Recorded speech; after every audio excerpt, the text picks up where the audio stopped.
Friends, आज है 15 अगस्त 2020। तो आज की डेट से जितने भी महत्वपूर्ण करंट अफेयर्स बन सकते हैं वो सब हम लोग डिस्कस करेंगे। तो आइए देखते हैं। पहला प्रश्न है, भारत ने 5 इको टूरिज्म जोन के विकास हेतु किस देश के साथ अनुबंध किया है?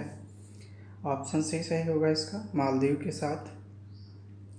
भारत ने 5 इको टूरिज्म जोन के विकास के लिए मालदीव के साथ अनुबंध किया है।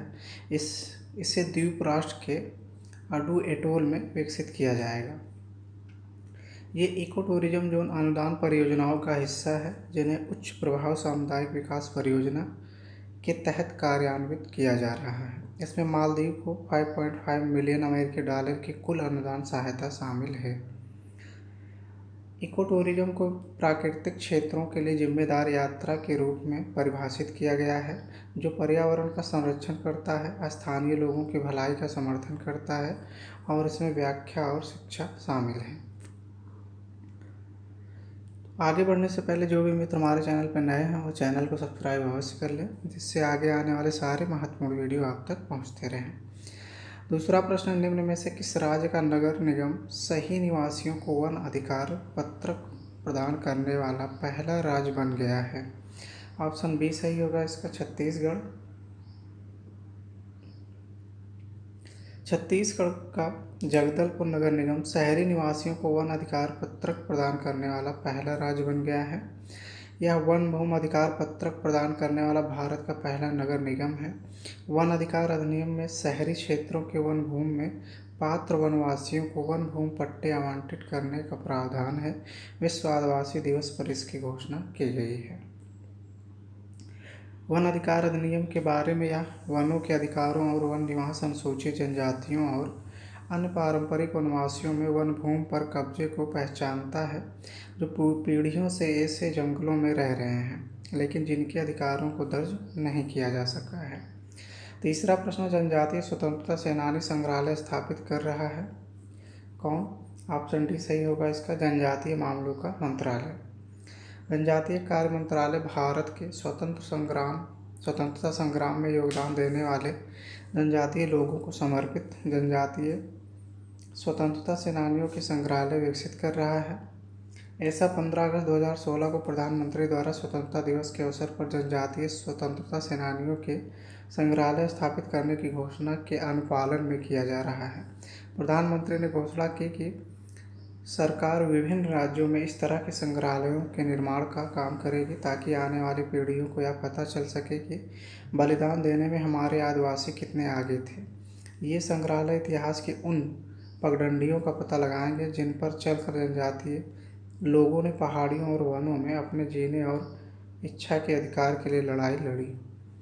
चौथा प्रश्न है, राज्य विधिक सेवा प्राधिकरण ने पहली बार ऑनलाइन लोक अदालत का आयोजन कहाँ किया है? ऑप्शन ए सही होगा इसका, दिल्ली में।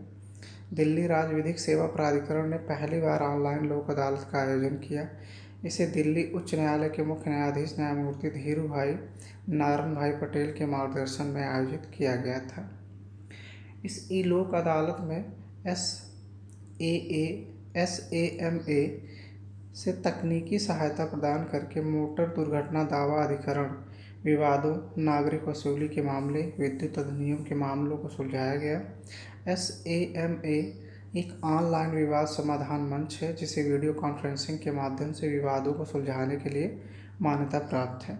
अब तक 77 पीठों का गठन किया गया है, जिनके द्वारा विभिन्न श्रेणियों से संबंधित कुल 5,838 मामलों का निपटारा किया गया है। पांचवा प्रश्न है, भारत के उपराष्ट्रपति के 3 वर्ष के कार्यकाल पर आधारित एक पुस्तक के ई-संस्करण कनेक्टिंग, कम्युनिकेटिंग, चेंजिंग क्रॉनिकल्स का विमोचन किसके द्वारा किया गया है? ऑप्शन बी सही होगा इसका, राजनाथ सिंह द्वारा। भारत के उपराष्ट्रपति के 3 वर्ष के कार्यकाल पर एक पुस्तक के ई-संस्करण कनेक्टिंग, कम्युनिकेटिंग, चेंजिंग क्रॉनिकल्स का विमोचन 11 अगस्त 2020 को केंद्रीय रक्षा मंत्री श्री राजनाथ सिंह द्वारा किया गया है। पुस्तक का प्रकाशन सूचना और प्रसारण मंत्रालय के प्रकाशन विभाग द्वारा किया गया है। पुस्तक का ई-संस्करण केंद्रीय पर्यावरण, वन और जलवायु परिवर्तन मंत्री प्रकाश जावड़ेकर द्वारा लॉन्च किया गया था। छठा प्रश्न, किस मंत्रालय द्वारा स्वच्छ भारत मिशन अकादमी का शुभारंभ किया गया है? ऑप्शन सही होगा इसका, जल शक्ति मंत्रालय। ऑप्शन डी सही होगा, इसका ऑप्शन डी सही है, जल शक्ति मंत्रालय। जल शक्ति मंत्रालय द्वारा स्वच्छ भारत मिशन अकादमी का शुभारंभ किया गया है। यह बेसिक मोबाइल फ़ोन पर उच्च गुणवत्ता और मानकीकृत सामग्री के साथ प्रशिक्षण पाठ्यक्रम के माध्यम से ज्ञान और लाभार्थियों के साथ पारस्परिक संवाद कौशल में सुधार करेगी। IVR आधारित प्रशिक्षण पाठ्यक्रम में ODFS के साथ साथ SWM के तहत विभिन्न विषयों के में 60 मिनट का एक पाठ्यक्रम शामिल है।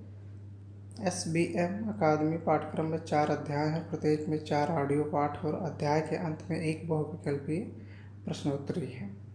7वां प्रश्न है, अंतर्राष्ट्रीय युवा दिवस तिथि किस तिथि को मनाया जाता है? यहाँ पे किस होना चाहिए? अंतर्राष्ट्रीय युवा दिवस किस तिथि को मनाया जाता है? तो ये 12 अगस्त को मनाया जाता है। ऑप्शन डी इसका सही होगा। अंतर्राष्ट्रीय युवा दिवस 2020 का विषय जो था वो youth engagement for global action है और इसे प्रतिवर्ष 12 अगस्त को मनाया जाता है।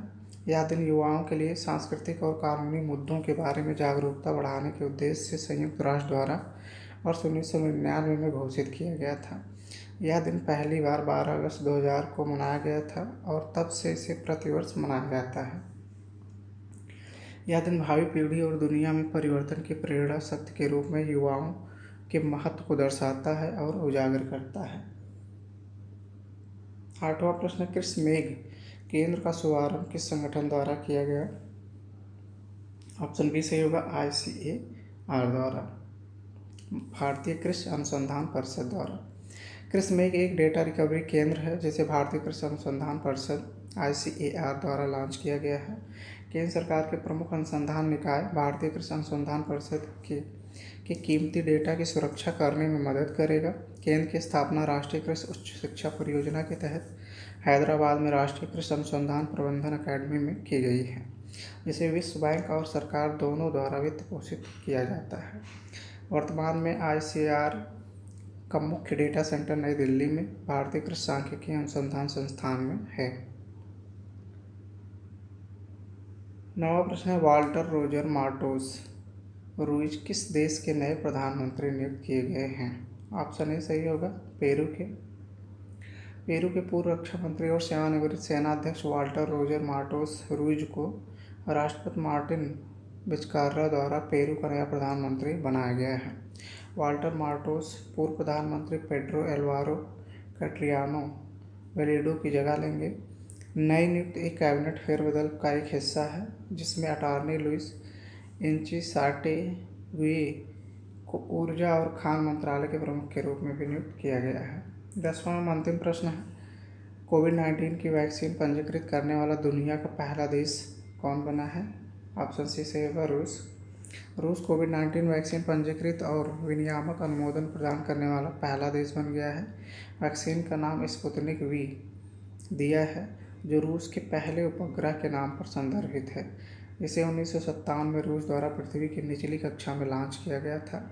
सैटेलाइट के लिए स्पुतनिक शब्द एक रूसी शब्द है। वैक्सीन को रूस के रक्षा मंत्रालय और गामलेया रिसर्च इंस्टीट्यूट ने मिलकर विकसित किया है। कोविड-19 प्रकोप के 9 महीने के रिकॉर्ड समय में वैक्सीन का उत्पादन किया गया है। तो उम्मीद है आप सबको यह वीडियो ज़रूर पसंद आया होगा। इसी तरह के महत्वपूर्ण वीडियो आप तक पहुंचते रहें, उसके लिए आप हमारे चैनल को सब्सक्राइब अवश्य कर लें। वीडियो पसंद आया हो तो वीडियो को लाइक शेयर करें। धन्यवाद मित्रों।